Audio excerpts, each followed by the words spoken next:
Poder sin límites, por Anthony Robbins. La nueva ciencia del desarrollo personal. Primera parte. ¿Cómo se modela la excelencia humana? Capítulo 1. La mercancía de los reyes. La gran finalidad de la vida no es el conocimiento, sino la acción. Thomas Henry Huxley. Me hablaban de él desde hacía meses. Decían que era joven, sano, rico, feliz y próspero. Quise convencerme por mí mismo. Le observé atentamente mientras salía de los estudios de la televisión y le seguí luego durante varias semanas para observarle mientras impartía consejos a todo el mundo, desde el presidente de un país hasta un paciente víctima de una fobia. Le vi discutir con especialistas en dietética y ejecutivos del ferrocarril, y trabajar con atletas y con niños afectados por el fracaso escolar. Parecía increíblemente feliz con su mujer y enamorado de ella mientras ambos viajaban por todo el país y luego emprendían la vuelta al mundo. Y cuando regresaron, tomaron el avión a San Diego para pasar unos días con la familia en su casa, una mansioncita en las playas del Océano Pacífico. ¿Cómo era posible que aquel muchacho de poco más de 25 años, sin más estudios que un bachillerato, hubiera conseguido tantas cosas en tan poco tiempo? Al fin y al cabo era el mismo individuo que solo 3 años atrás vivía en un piso de soltero de unos 40 metros cuadrados y lavaba él mismo los platos en la bañera. Como un desgraciado de 15 kilos de sobrepeso, escasas relaciones y perspectivas muy limitadas podía convertirse en una persona equilibrada, llena de salud y bien reconciliada, miembro influyente de su comunidad y pletórico de oportunidades de éxito? Parecía increíble. Y lo más asombroso de todo es que ese individuo soy yo mismo. Su historia es la mía. Desde luego, no estoy diciendo que el éxito sea lo único que me importa. Es evidente que todos albergamos sueños e ideas diferentes acerca de lo que nos gustaría hacer en nuestras vidas. Además, tengo perfectamente claro que las personas a quienes uno conoce, los lugares que uno frecuenta y las propiedades que uno posee, nos dan la verdadera medida del éxito personal. Para mí, el éxito está en la continuidad del esfuerzo de quien aspira a más. Es la oportunidad de progresar incesantemente en los aspectos emocional, social, espiritual, psicológico, intelectual y económico, al tiempo que uno aporta algo a los demás en alguna faceta positiva. El camino hacia el éxito está siempre en construcción. Es un proceso permanente y no una meta que se deba alcanzar. La moraleja de mi historia es sencilla. Mediante la aplicación de los principios que leerá usted en este libro, puede cambiar no solo el concepto que tenía de mí mismo, sino también los resultados obtenidos en la vida, y ello de manera considerable y comprobable. El propósito de este libro es participarle a usted el quid de la diferencia que me permitió cambiar mi suerte a mejor.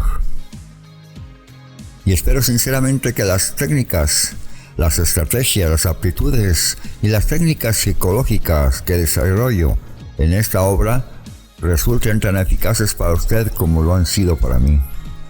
En nosotros mismos está el poder para transformar nuestras vidas en la realización de nuestros mayores sueños. Ha llegado el momento de desencadenarlo. Cuando contemplo con qué ritmo he logrado convertir mis sueños en mi realidad actual, no puedo evitar una sensación de inaudita emoción y gratitud. Y desde luego, estoy muy lejos de construir un caso único. Pero la realidad es que vivimos una era en que muchas personas consiguen realizar cosas estupendas casi de la noche a la mañana y alcanzar éxitos inimaginables en épocas anteriores. Consideremos a Steve Jobs, un chico en pantalones vaqueros y sin un céntimo que tuvo la idea del ordenador doméstico y levantó una compañía, hoy situada entre las 500 principales de la revista Fortune, con una celeridad nunca vista. Consideremos a Ted Turner, de un medio de comunicación que apenas existía, la televisión por cable, hizo un imperio. Consideremos a personajes de la industria del espectáculo como Steve Spielberg o Bruce Springsteen, a hombres de negocio como Lee Iacocca o Ross Perot. ¿Qué tienen en común todos ellos, salvo un éxito asombroso y prodigioso? La respuesta naturalmente es esta: poder. La palabra poder es de las que suscitan emociones fuertes y muy diversas, por cierto. Para unos tiene una connotación negativa, otros no anhelan sino el poder. Algunos consideran que les mancharía como cosa banal y sospechosa. ¿Y usted cuánto poder desearía tener? ¿Qué medida de poder le parecería justo alcanzar o desarrollar? ¿Qué significa el poder para usted en realidad? Yo no veo el poder como una manera de adueñarse de las personas. No creo que la imposición sea buena, ni le propongo a usted que lo intente. El poder de esa especie rara vez es duradero. Le aconsejo que entienda, sin embargo, que el poder es una constante de este mundo. O dado usted forma a sus propias percepciones, o se encargarán de ello otras personas. Para mí el poder definitivo consiste en ser capaz de crear los resultados que uno más desea, generando al mismo tiempo valores que interesen a otros. Es la capacidad para cambiar su propia vida, dar forma a las propias percepciones y conseguir que las cosas funcionen a favor y no en contra de uno mismo. El poder verdadero se comparte, no se impone. Es la aptitud para definir las necesidades humanas y para satisfacerlas, tanto las propias como las de las personas que a uno le importan. Es el don de gobernar el propio reino individual, los procesos del propio pensamiento y los actos de la propia conducta, hasta obtener exactamente los resultados que uno desea. A través de la historia, la capacidad de controlar nuestras vidas ha asumido muchas formas diferentes y contradictorias. En las épocas más primitivas el poder era una simple consecuencia de la fisiología. El más fuerte y el más rápido tenía el poder para controlar su propia existencia, así como la de los otros. A medida que se desarrolló la civilización, el poder se hizo hereditario. El rey, rodeado de los símbolos de su realeza, mandaba con autoridad indiscutible. Otros, poniéndose a su servicio, podían participar de ese poder. Luego, en los primeros tiempos de la era industrial, el poder iba asociado con el capital. Los que tenían acceso al capital dominaban el proceso industrial. Todas esas cosas conservan todavía cierta importancia. Es mejor tener capital que no tenerlo. Vale más tener fuerza física que no tenerla. Sin embargo, hoy día una de las fuentes más importantes de poder es la que deriva del saber especializado. Muchos de nosotros nos hemos enterado ya de que vivimos en la era de la información. Ya no estamos en una cultura primordialmente industrial, sino en la de las comunicaciones. En la época actual, las nuevas ideas, los movimientos y los conceptos nuevos cambian el mundo casi a diario. Bien sean tan profundos como la física cuántica, o tan vulgares o como la mejor manera de comercializar una hamburguesa. Si hay una característica que sirva para definir el mundo moderno, este es el flujo masivo, casi inimaginable, de la información, y por consiguiente del cambio. La información nueva cae sobre nosotros a través de libros, películas, altavoces y microprocesadores electrónicos, como un ciclón de datos que pueden verse, tocarse y oírse. En esta sociedad, los que poseen la información y los medios para comunicarla, tienen lo que solían tener los reyes, un poder ilimitado. Como ha escrito John Kenneth Galbraith, el dinero fue el motor de la sociedad industrial, pero en la sociedad de información el propulsor, el poder, es el conocimiento. Hemos visto emerger una nueva estructura de clases en donde la división se establece entre quienes tienen la información y quienes se ven obligados a actuar dentro de la ignorancia. La nueva clase dominante extrae su poder no del dinero, ni de la propiedad de la tierra, sino de los conocimientos. Lo excitante y lo que interesa observar es que hoy esa clave del poder está a disposición de todos nosotros. En los tiempos medievales, si no se nacía rey, resultaba muy difícil llegar a serlo. Al comienzo de la evolución industrial, si no se poseía capital, las posibilidades de llegar a reunirlo eran desde luego muy escasas. Pero hoy, cualquier muchacho con pantalones vaqueros puede crear una compañía capaz de cambiar el mundo. En la era moderna, la información es la mercancía de los reyes. Los que tienen acceso a determinadas formas de conocimiento especializado pueden transformarse a sí mismos y por muchas maneras influir en el mundo entero. Lo cual nos plantea una cuestión evidente. Cierto que en Estados Unidos el tipo de conocimiento especializado que se necesita para cambiar la realidad de la propia vida está al alcance de todos. En cualquier librería, tienda de video o biblioteca, puede uno obtenerlo mediante conferencias, cursos y seminarios, y todos deseamos triunfar. La lista de los libros más vendidos abunda en recetarios para el éxito. El ejecutivo al minuto, en busca de la excelencia, megatendencias, lo que no le enseñarán en la Harvard Business School. Es una lista inacabable. La información está ahí. Por tanto, ¿a qué se debe que unos obtengan resultados fabulosos mientras otros se limitan a ir tirando? ¿Por qué no somos todos poderosos, felices, sanos, ricos y prósperos? El hecho es que incluso en la era de la información, no basta solo con estar informado, sino se necesita más que ideas y una mentalidad positiva. Entonces todos hablaríamos teniendo un pony cuando niños y ahora estaríamos viviendo nuestro sueño hecho realidad. Es la acción lo que da consistencia a todo éxito sobresaliente. La acción y solo ella produce resultados.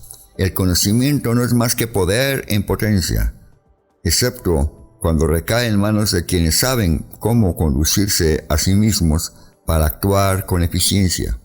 O mejor dicho, la definición literal de poder es esta: capacidad para actuar. Lo que hacemos en la vida está determinado por la manera en que nos comunicamos con nosotros mismos. En el mundo moderno, la calidad de vida es calidad de comunicación. Lo que nos representamos y decimos a nosotros mismos, nuestra manera de movernos y de utilizar los músculos de nuestro cuerpo y nuestras expresiones faciales, determinará en buena medida la cantidad de nuestros conocimientos que apliquemos. Muchas veces caemos en la trampa mental de contemplar a los que tienen éxito y figurarnos que son así gracias a algún don especial. Sin embargo, un examen más detenido nos demuestra que el don principal que tienen quienes destacan sobre los demás y lo que les difiere de estos es su aptitud para ponerse en acción. Pero ese don puede desarrollarlo cualquiera de nosotros. A fin de cuentas, otras personas poseían los mismos conocimientos que Steve Jobs.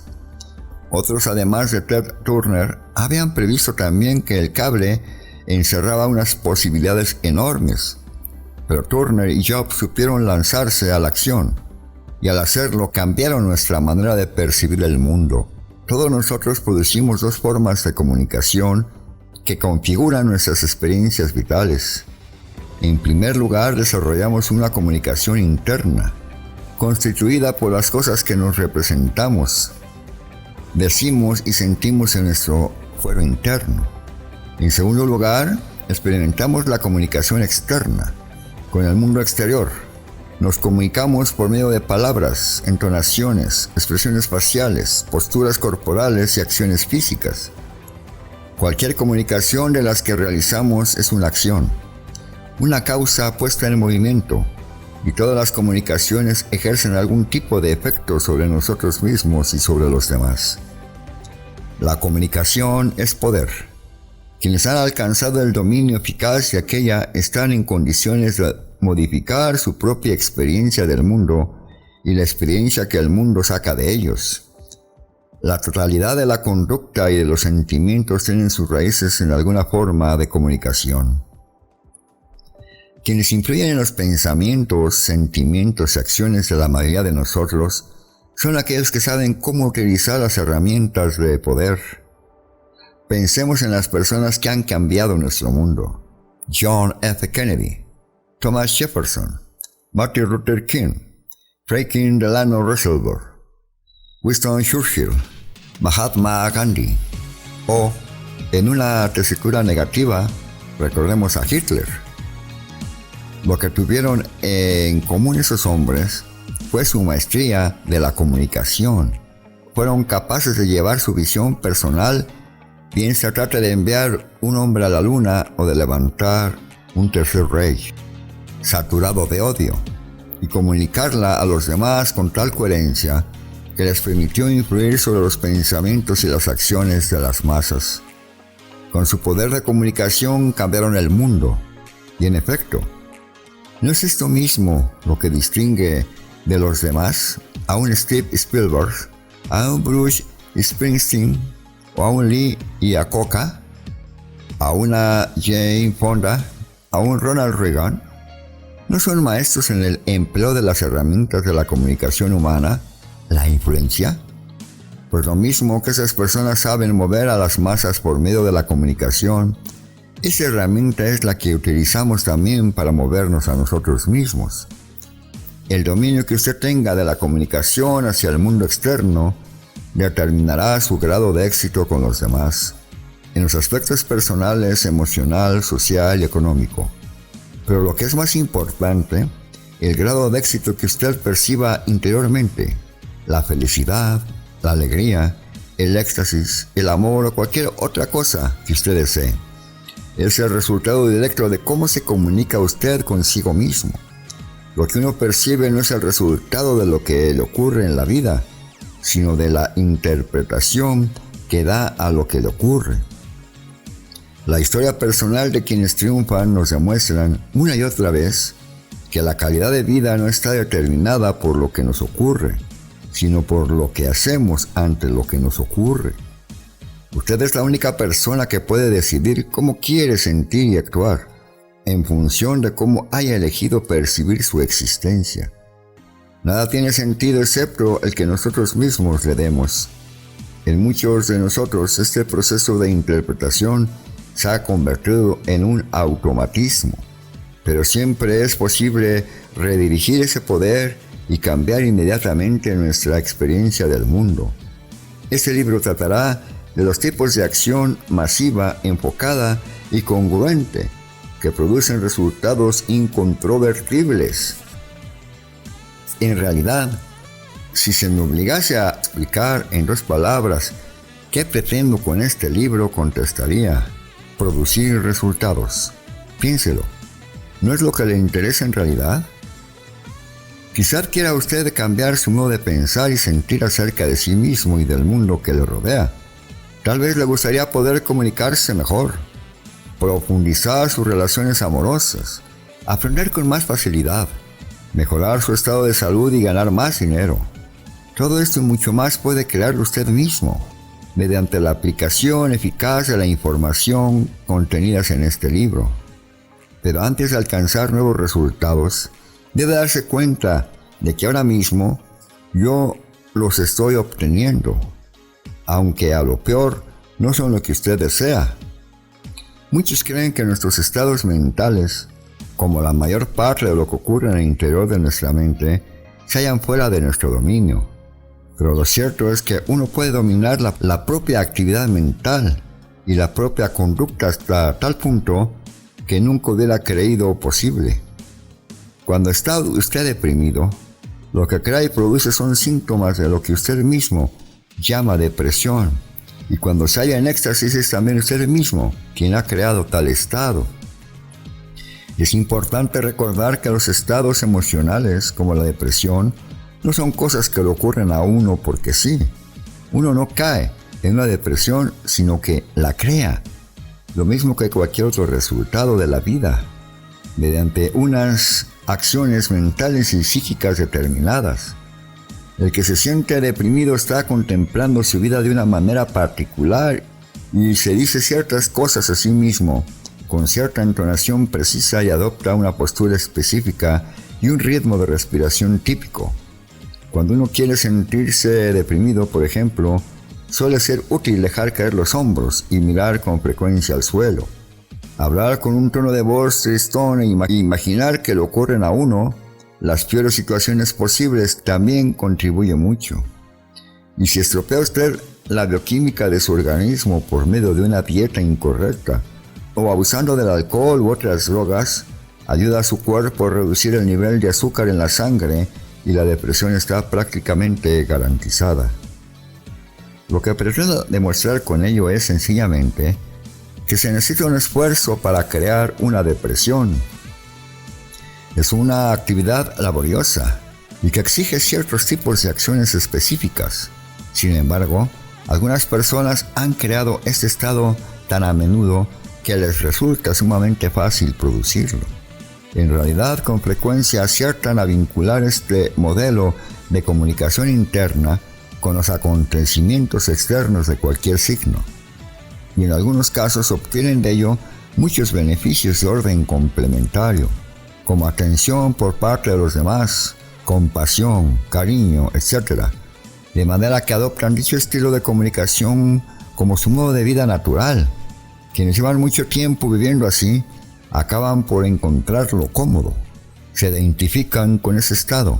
Sin embargo, uno puede todavía cambiar sus acciones mentales y físicas y, por tanto, modificar inmediatamente sus emociones y su comportamiento. Se puede entrar en éxtasis adoptando directamente el punto de vista que produce dicha emoción. Traiga usted a su mente la clase de cosas que podrían crearla. Cambia el tono y el contenido de sus diálogos consigo mismo. Adopte las posturas específicas y los ritmos de respiración que crean tal estado en su organismo. Y voilà, ya está usted experimentando el éxtasis. Si desea ser compasivo, cambie sus acciones físicas y mentales para que correspondan a las que exige esa disposición de ánimo llamada compasión. Lo mismo ocurre con el amor o cualquiera de otras emociones. Podemos imaginar el proceso de la creación de estados emocionales como algo parecido al trabajo de un realizador cinematográfico. Para obtener los resultados exactos que se ha propuesto, el director de una película manipula lo que usted ve y oye. Si le quiere asustar, aumentará el volumen de la banda sonora y presentará en la pantalla exactamente en el momento oportuno algún efecto especial. Si quiere hacer que se sienta usted exaltado, arreglará la música, la iluminación y todo lo que haya de aparecer en pantalla para conseguir tal efecto. De un mismo argumento, un realizador puede sacar una comedia o una tragedia, según lo que decida llevar a la pantalla. Usted puede hacer lo mismo con la pantalla de su mente. Puede dirigir su actividad mental, que es el fundamento de toda acción física, con la misma habilidad y eficacia. Puede aumentar la iluminación y el volumen de los mensajes positivos de su cerebro y quitar luz y sonido a los negativos. Puede dirigir su cerebro con la misma maestría con que Steve Spielberg o Martin Scorsese dirigen su plato. Algunas de las cosas que voy a decir le parecerán difíciles de creer. Usted seguramente no creerá que basta mirar a una persona para saber lo que está pensando, o que usted mismo es capaz de movilizar sus cuerpos internos más poderosos mediante un simple acto de voluntad. Pero si hace 100 años hubiera sugerido que los hombres pisarían la luna, se le habría juzgado chiflado y lunático. ¿De dónde diría que procede esa palabra? Si hubiera dicho que se podría viajar a New York, a Los Ángeles en 5 horas, le habrían llamado soñador absurdo. Para hacer posible esas cosas, solo falta el dominio de ciertas técnicas especiales y de las leyes de la aerodinámica. Más aún, en la actualidad, una empresa aeroespacial está estudiando un vehículo que, según dicen, trasladará a los viajeros de Nueva York a California en 12 minutos. De una manera comparable, En este libro estudiará usted las leyes de las técnicas del rendimiento óptimo, Optimus Performance Technologies, y con ellas tendrá acceso a recursos que nunca había creído posibles. Para toda disciplina existe una recompensa múltiple. Jim Rohn. Quienes han alcanzado la excelencia siguen un camino coherente hacia el éxito. Yo lo llamo la fórmula definitiva de triunfo. En dicha fórmula, el primer factor estriba en saber exactamente cuál ha de ser el resultado, o sea, definir con precisión lo que uno quiere conseguir. El segundo factor consiste en pasar a la acción, ya que de lo contrario los deseos quedarían para siempre en la esfera de los sueños. Hay que comprender acciones del tipo que tengan más profundidad que producir los resultados que uno desea. Ello no ocurriría infaliblemente, de manera que el tercer factor estriba en desarrollar la agudeza sensorial que se necesita para distinguir qué clase de reacción y resultados obtenemos como consecuencias de nuestras acciones, y en observar cuanto antes si estamos en el camino correcto o nos desviamos por defecto o por exceso. Es preciso conocer a dónde nos llevan nuestros actos, bien se trate de una conversación o de los hábitos cotidianos de nuestra vida. Si lo que obtenemos no es lo que esperábamos, hay que anotar los resultados producidos por nuestras acciones a fin de que todas las experiencias nos sirvan de enseñanza, con lo cual pasamos al cuarto factor, que estriba en desarrollar la flexibilidad imprescindible para modificar el rumbo de nuestra conducta hasta conseguir lo que queremos. La observación del conocimiento de quienes destacan nos dice que esos son los pasos que ellos han seguido. Empezaron con una meta, blanco u objetivo, puesto que no es posible acertar cuando uno no sabe a dónde apunta. Luego emprendieron la acción, porque no basta solo con el saber. Poseyeron la cualidad de leer en los demás para descubrir qué reacciones suscitaban, y supieron adaptarse, corregirse a sí mismos, modificar su comportamiento hasta cosechar el fruto de su trabajo. Consideremos el caso de Steven Spielberg. A la edad de 36 años se había convertido ya en el realizador con más éxito de toda la historia del cine. A él se deben 4 de las 10 películas más taquilleras en todos los tiempos, entre las cuales figuran E.T., el extraterrestre, la más taquillera de todas. ¿Cómo pudo llegar tan alto a tan temprana edad? Es una historia notable. A los 12 o 13 años de edad, Spielberg ya sabía que quería ser director de cine. Su vida cambió a los 17 años. La tarde en que participó en una visita turística a los estudios de la Universal. La visita no pasó por los platos de rodaje, donde se desarrolla la verdadera actividad, de modo que Spielberg, teniendo en mente su objetivo, pasó a la acción y se apartó del grupo para observar a escondidas la filmación de una película. La aventura acabó en una cara a cara con el jefe del departamento de montaje de la universidad. La conversación duró unas horas y su interlocutor mostró un vago interés por las actividades fílmicas de Spielberg. Para la mayoría de las personas, el relato habría terminado aquí, pero Spielberg no era como la mayoría de las personas, sabía lo que quería. Había aprendido de su primera visita, de modo que cambió su planteamiento. Al día siguiente se puso un traje, se llevó el maletín de su padre, que no contenía más que un bocadillo y 2 barras de caramelo, y se metió en los estudios como si formase parte del personal, pasando por delante de los guardias con la mayor naturalidad desde el primer día. Luego se hizo con una camioneta abandonada y le colocó un rótulo: Steven Spielberg, director, hecho con letras adhesivas.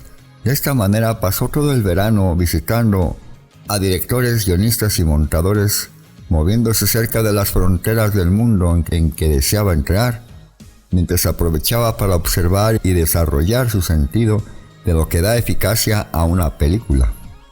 Por último, a los 20 años de edad, y convertido ya en un asiduo de los estudios, Steven presentó a la Universal una película que había conseguido llevar a cabo y obtuvo un contrato de 7 años para dirigir una serie de televisión.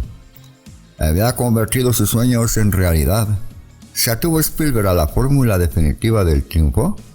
Desde luego que sí. Poseía ese conocimiento especializado que consiste en saber lo que uno quiere. Pasó a la acción y mostró la agudeza de percepción necesaria para saber qué resultados está obteniendo. Es decir, si su actuación le acercaba a la meta o la alejaba de ella. Y tuvo flexibilidad para cambiar su comportamiento para obtener lo que quería. Lo mismo puede decirse de prácticamente todos los triunfadores a los que conozco. Son coherentes en su actitud de cambiar y ser flexibles hasta que han creado lo que deseaban hacer en la vida. Consideremos a Barbara Black, de la Facultad de Derecho de la Universidad de Columbia, que se propuso llegar a ser decana algún día.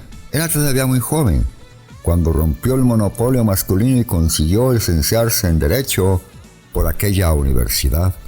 Luego optó por aplazar sus objetivos en la carrera elegida mientras se dedicaba a un nuevo objetivo, la creación de una familia.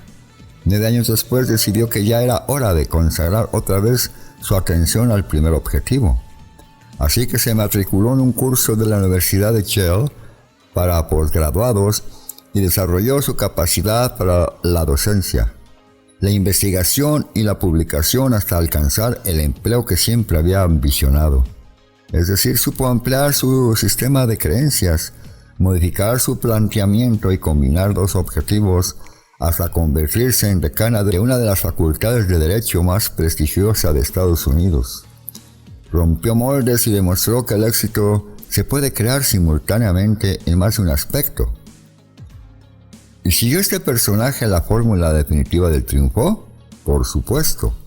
Sabiendo lo que deseaba, intentó hacer algo, y en vista de que no funcionaba se cambió a sí misma hasta llegar a averiguar cómo equilibrar su vida. Además de presidir una facultad importante, ahora es también madre y esposa. He aquí otro ejemplo. ¿Alguna vez ha comido usted en un restaurante Kentucky Fried Chicken? ¿Sabe usted cómo construyó el coronel Sanders el imperio que le hizo millonario y modificó los hábitos alimenticios de todo el país? Cuando empezó, no era más que un jubilado que tenía una receta para asar el pollo. Eso era todo. Ni organización ni nada. Era propietario de un pequeño restaurante que se arruinó cuando cambió el trazado de una carretera principal. Después de cobrar su primer cheque de seguridad social, decidió averiguar si se podía ganar algún dinero vendiendo su receta. Lo primero que se le ocurrió fue ofrecer dicha fórmula a los dueños de varios restaurantes, por si venían a pagarle un tanto por ciento de la recaudación. Resultó que no era la idea más realista para empezar un negocio. Y según le fueron las cosas al principio, nadie hubiera dicho que estaba lanzado hacia el estrellato. Recorrió Estados Unidos durmiendo en su coche y tratando de hallar un patrocinador. Cambió incesantemente su idea inicial y llamó a muchas puertas. Y le dieron calabazas 1009 veces hasta que ocurrió algún milagro. Alguien dijo sí, y el coronel se halló de nuevo en activo. ¿Cuántos de nosotros tenemos una receta? ¿Cuántos poseemos tanta resistencia física y carisma como un anciano gordinflón de traje blanco? El coronel Sanders hizo fortuna porque poseyó la cualidad precisa para una acción masiva y persistente. Fue capaz de escuchar 1000 veces la palabra no, y sin embargo, seguir comunicándose consigo mismo de tal manera que le permitía llamar a la puerta siguiente, totalmente convencido de que podía ser la de alguien que le contestara con un sí. Todas las páginas de este libro van encaminadas de un modo u otro a suministrar al cerebro del lector las señales más eficaces en cuanto a capacitarle para una acción coronada por el éxito. Casi todas las semanas dirijo un cursillo de 4 sesiones titulado La Revolución Mental.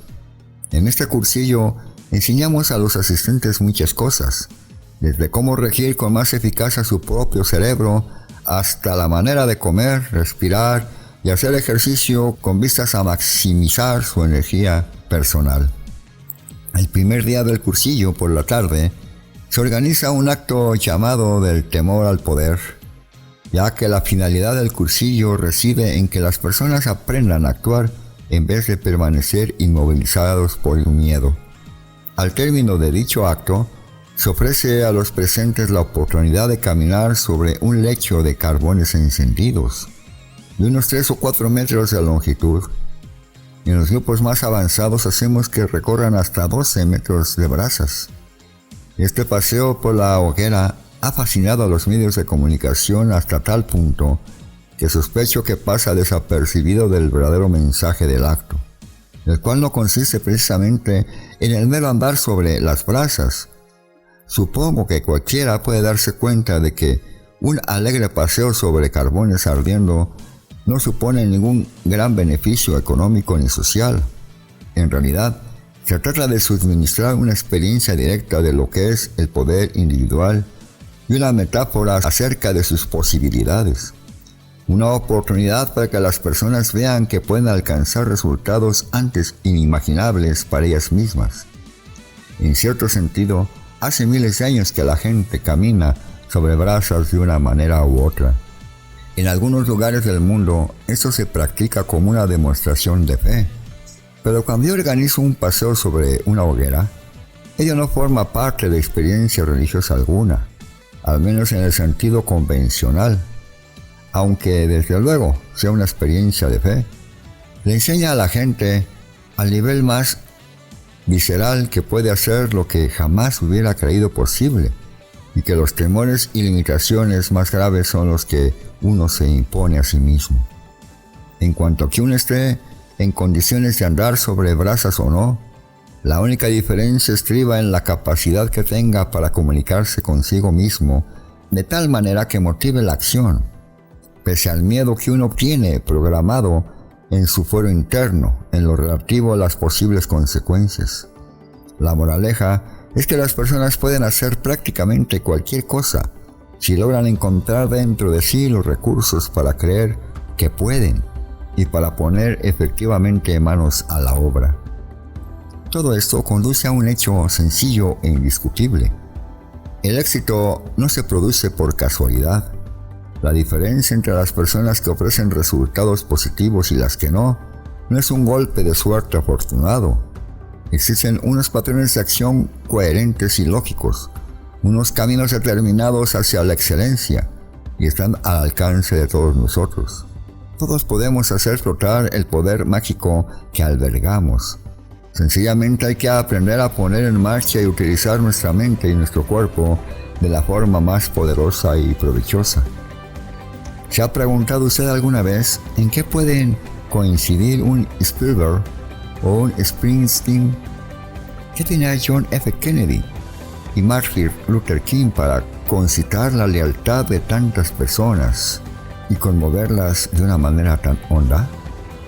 ¿Qué es lo que distingue de las masas a Tina Turner y Tina Turner?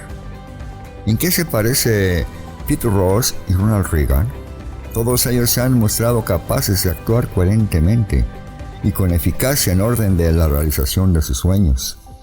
¿Y por qué perseveran día tras día, poniendo todo su ser en todo lo que hacen? Muchos son los factores que contribuyen a la explicación, naturalmente, pero creo que cabe considerarlos en 7 rasgos fundamentales para que les sirvan de impulso para hacer lo necesario para triunfar. Estos son los 7 mecanismos activadores básicos que pueden garantizarle el éxito también a usted. Rasgo número 1. La pasión.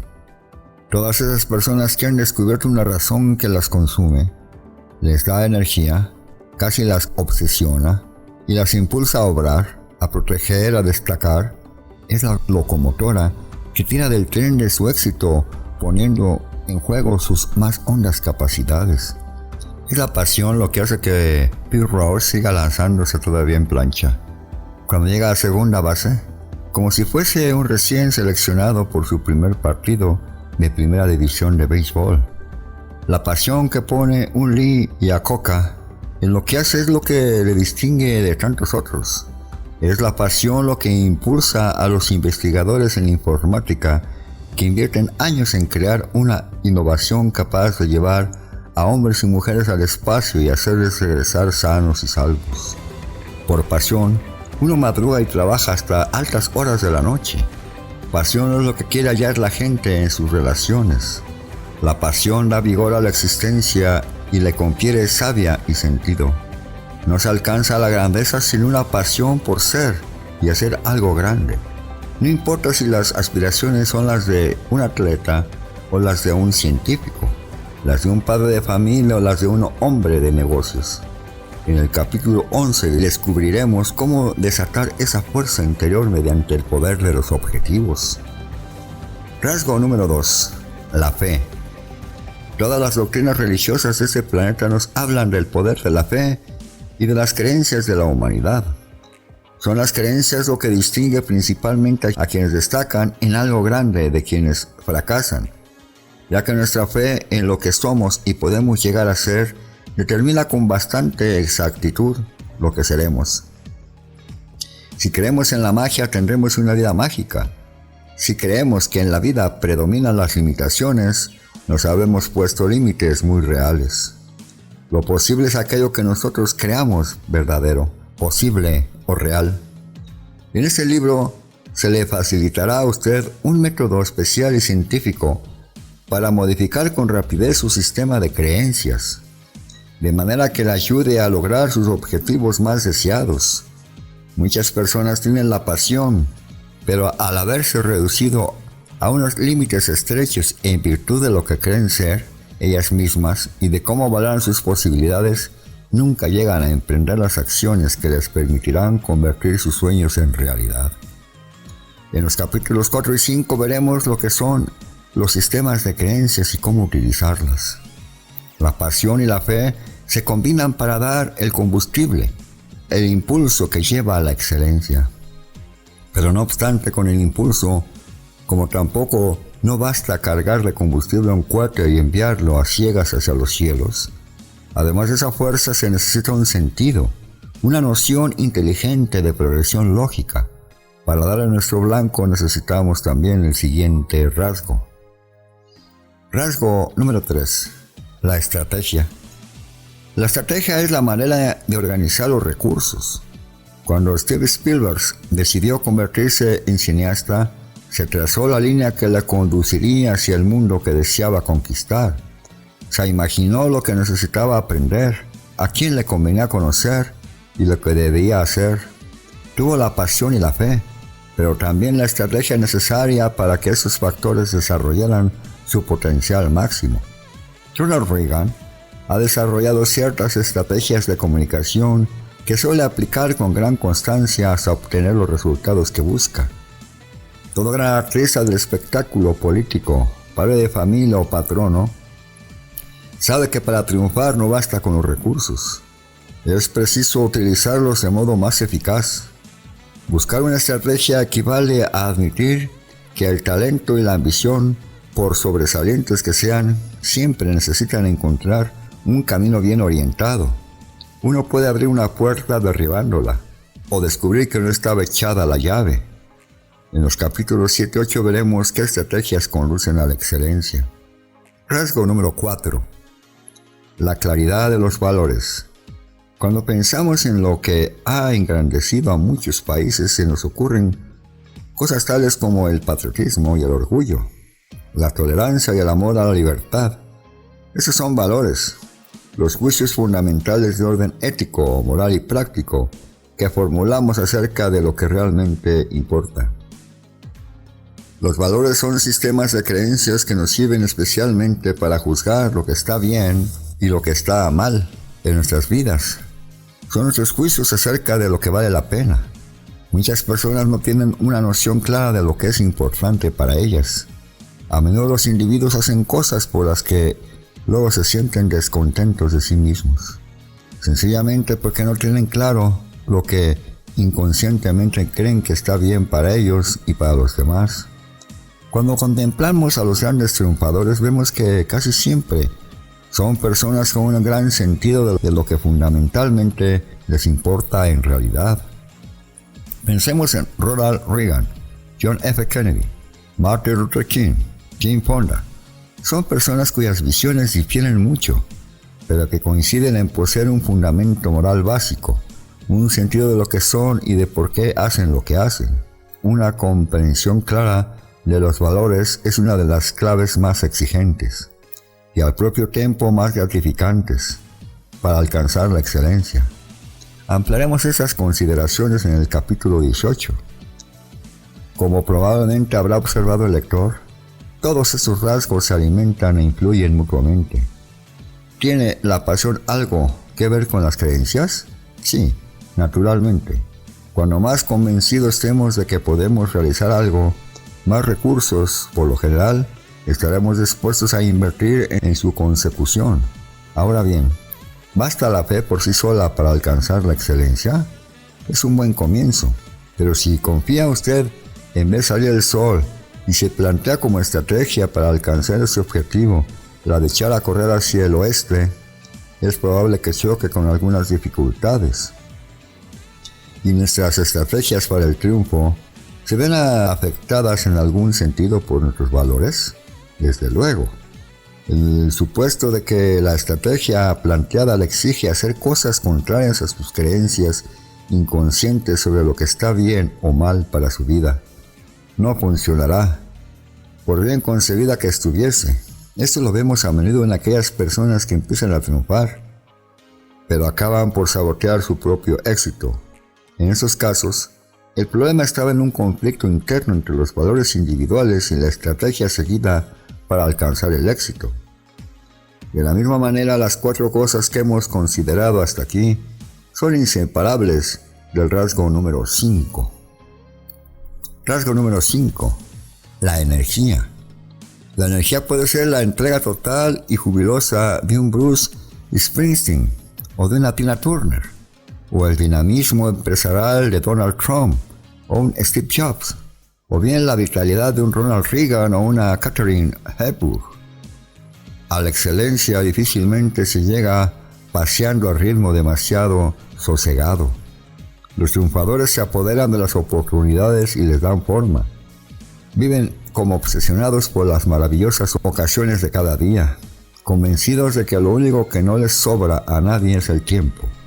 En el mundo son muchos los que tienen una pasión en la que creen a ciegas y conocen la estrategia que les permitirá satisfacerla, y tienen un orden claro de valores, pero simplemente carecen de la vitalidad física que necesitarán para actuar como ellos saben. El triunfo a lo grande es inseparable de la energía física, intelectual y psíquica que se necesita para sacar el máximo provecho de nuestras posibilidades. Más adelante en los capítulos 9 y 10 aprenderemos y aplicaremos los útiles o instrumentos que nos aseguran un argumento inmediato de nuestra liberación física. Rasgo número 6. Poder de adhesión. Casi todos los triunfadores tienen en común una extraordinaria capacidad de adhesión, es decir, un talento para conectar y establecer relaciones con las demás personas, cualquiera que sean sus orígenes sociales y sus creencias. No digo que no pueda darse a veces un genio solitario, inventor de algo capaz de cambiar el mundo, pero si el genio se pasa toda la vida en confinamiento solitario, habrá triunfado en un aspecto pero fracasado en otros muchos. Los grandes triunfadores, los Kennedy, los King, los Reagan, los Gandhi, tienen siempre la cualidad de crear lazos que les unen con millones de contemporáneos. El mayor triunfo no sucede en los escenarios del mundo, sino en los repliegues íntimos del corazón.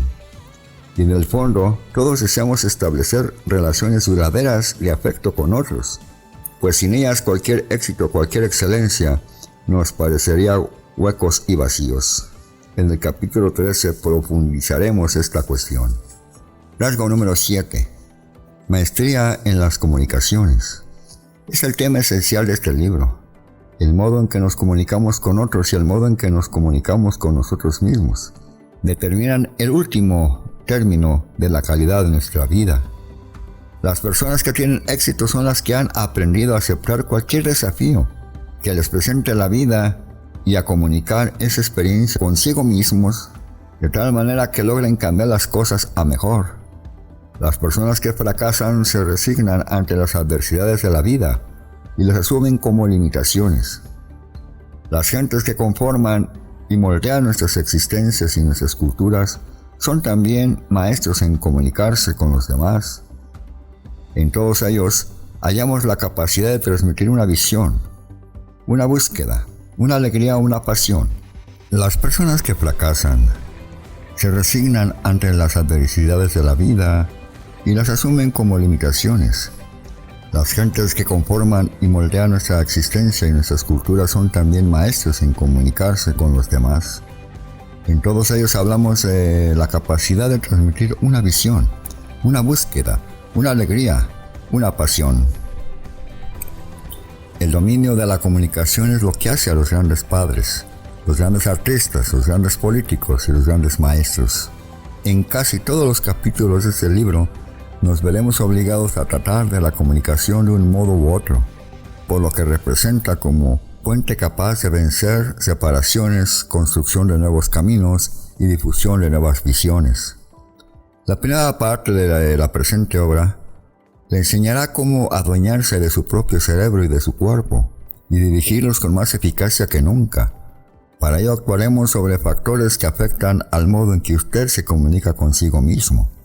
En la segunda parte estudiaremos cómo descubrir lo que usted realmente le pide a la vida, y cómo puede comunicarse más eficazmente con los demás y averiguar al mismo tiempo qué patrones de conducta crean habitualmente los distintos tipos de personas.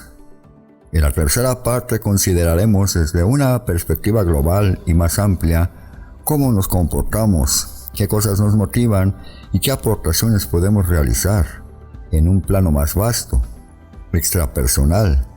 En ella abordaremos cómo combinar las aptitudes que usted habrá aprendido para convertirse en un líder.